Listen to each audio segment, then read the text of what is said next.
Once upon a time, in the province of Urfa, there was a Bashtian named Ilias. His father had not left him much inheritance and died 1 year after marrying him off. At that time, Ilias had 7 mares, 2 cows, and 20 sheep. Since he was a man who understood work, he slowly increased his wealth. From morning till evening he worked together with his wife, rising earlier than everyone else and going to bed late. Because of this, he became a little richer every year. In this way, after 35 years of work, Ilias became very wealthy. During this time he came to own 200 horses, 150 horned cattle, and 1,200 sheep. Shepherds grazed his flocks, and servant women milked the mares and sheep, making kumis, butter, and cheese from the milk. The household was overflowing with abundance. Everyone looked at him with envy and said, "How lucky Ilias is. He has everything, even death would mean nothing to him."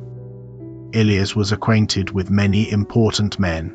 Guests came to him from all 4 corners of the world. He welcomed everyone and fed and entertained them. He offered his guests kumis, tea, sherbet, and mutton. As soon as visitors arrived, he would have 1 or 2 sheep slaughtered. If there were many guests, he would even have a mare killed. Ilias had 2 sons and a daughter. He married them off. When he was poor, his sons worked with him and herded the sheep. But after becoming rich, they turned to pleasure. One of them even took to drinking. The elder son was killed in a fight. The younger son had a stubborn wife. Since Ilias could not make them obey him, he separated them and gave them a house. Thus his wealth decreased somewhat. Soon after, his sheep caught a disease and many of them died. The following year was dry.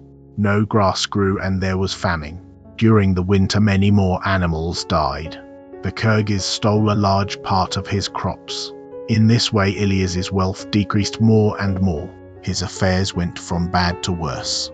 As a result, Ilias lost his strength and was completely ruined. In his old age he was forced to sell his furs, carpets, carts, saddles, everything he owned down to his last animal. He had become utterly poor. Everything left the house so quickly that even he could hardly realize it. Now nothing remained except the clothes he wore, his coat, fur, hat, shoes, and his old wife Shamshemidi. The son who had left him went to a distant land, and his daughter had died. There was no one left to help them. They had no choice but to work as servants. Their neighbor Muhammad Shah pitied them. Muhammad Shah was neither rich nor poor, he was an honest and good man. Remembering Ilias's former hospitality, he offered help and said, "Ilias, bring your wife and come to us. In summer you can work in the garden as much as you can, and in winter you can look after the animals. Shamshemidi can milk the mares and make kumis from the milk for us. I will take care of you, feed you, and if you need anything just tell me." Ilias thanked his neighbor and, together with his wife, came to work as a servant in Muhammad Shah's house. At first it was difficult for them, but in time they grew accustomed to it.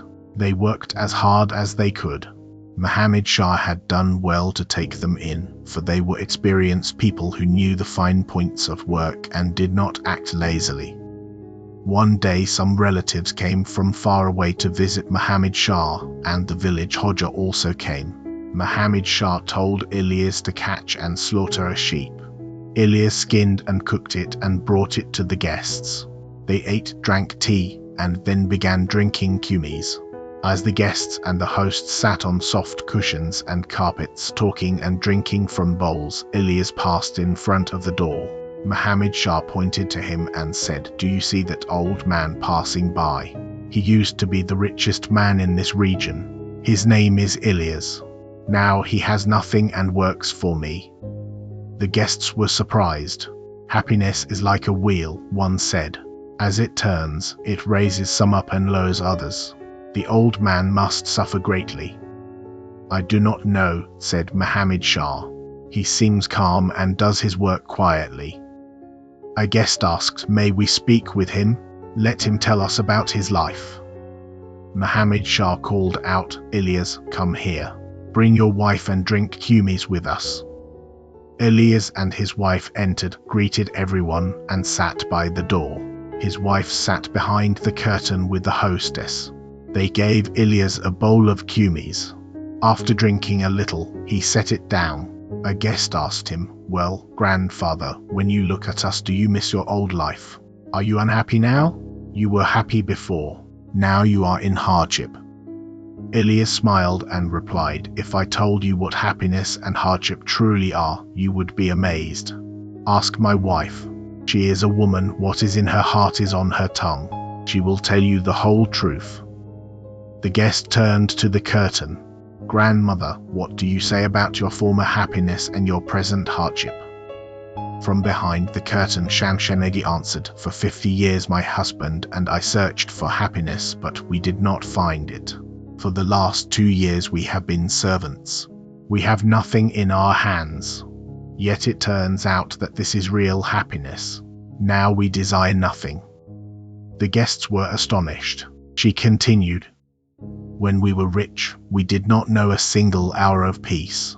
We could not sit and talk, nor think about the next world, nor pray. We were overwhelmed with work. When guests came, we worried about how to entertain them so they would not criticize us. Servants wanted to eat much and work little. We feared losing our property. Wolves might take the foals, thieves might steal the crops, sheep might crush the lambs. There was always anxiety. Even between us there was disagreement. He would say one thing, I another. Thus we went from sin to sin and never saw happiness. And now we rise in the morning and speak kindly to one another. We have nothing to quarrel about or worry over.